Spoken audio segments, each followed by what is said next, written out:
এবার একবার ঠাকুরবাড়ির বারুণী মেলার ছবি দেখাই আপনাদের। অসীম সরকার দেখুন, মমতা বালা ঠাকুরের পায়ে মাথা অসীমের। তৃণমূল সাংসদকে প্রণাম করলেন পদ্ম বিধায়ক। ঠাকুরনগর ঠাকুরবাড়ি, এবারে এই মেলা অত্যন্ত গুরুত্বপূর্ণ। মেলা করবে কারা তা নিয়ে যখন মামলা হয়, মমতা বালা ঠাকুর এই মামলা জেতেন, কিন্তু তারপরে তিনি বলেন পরিবারের সবাই মিলে মেলা হোক, সবাই মিলে এই মেলার আয়োজন করা হোক। অর্থাৎ ওদিকে শান্তনু ঠাকুরের পরিবার, এদিকে মমতা বালা ঠাকুরের পরিবার একসঙ্গে মিলে মেলা আয়োজন হোক। আর সেই মেলার আয়োজন যখন সম্পূর্ণ, যখন মেলা হচ্ছে, মেলায় বিজেপি বিধায়ক অসীম সরকার গেলেন।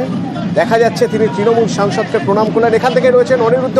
সেই ছবি আমরা দেখতে পাচ্ছি যেখানে মমতা বালাকে প্রণাম করছেন অসীম সরকার।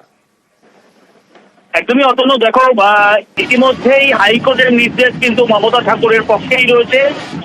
মমতা ঠাকুরকে অনুমতি দেওয়া হয়েছে মেলা করবার জন্য, কিন্তু গতকালই মমতা ঠাকুর আমাদেরকে জানিয়েছিল যে যৌথ কমিটি তৈরি করা হয়েছে, অর্থাৎ তিক্ততাপুরে ঠাকুরবাড়ির দুই পরিবার এবার হাত মিলিয়েছে এই মতুয়া মেলা করবার জন্য, এবং দুই পরিবারের পক্ষ থেকে একটি কমিটি তৈরি করে দেওয়া হচ্ছে।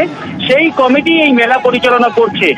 এখনো পর্যন্ত সেই মেলা হাইকোর্টের নির্দেশ কোন রকম এই মেলা কমিটির পরিচালনার ক্ষেত্রে কোন রকম প্রভাব ফেলবে না, তেমনই কিন্তু জানিয়েছেন মমতা। আজকের এই ঘটনার পর, আজকের এই ছবির পর মমতা বালা ঠাকুর কি বলছেন আর অসীম সরকার কি বলছেন একবার শুনুন। এখানে তো বিধায়কের ব্যাপার না, এটা ভক্ত এবং ভগবানের মহামিলন, মা সন্তানের ব্যাপার। সংসার থাকলে গোলমাল হয়, ভুল বোঝাবুঝি হয়।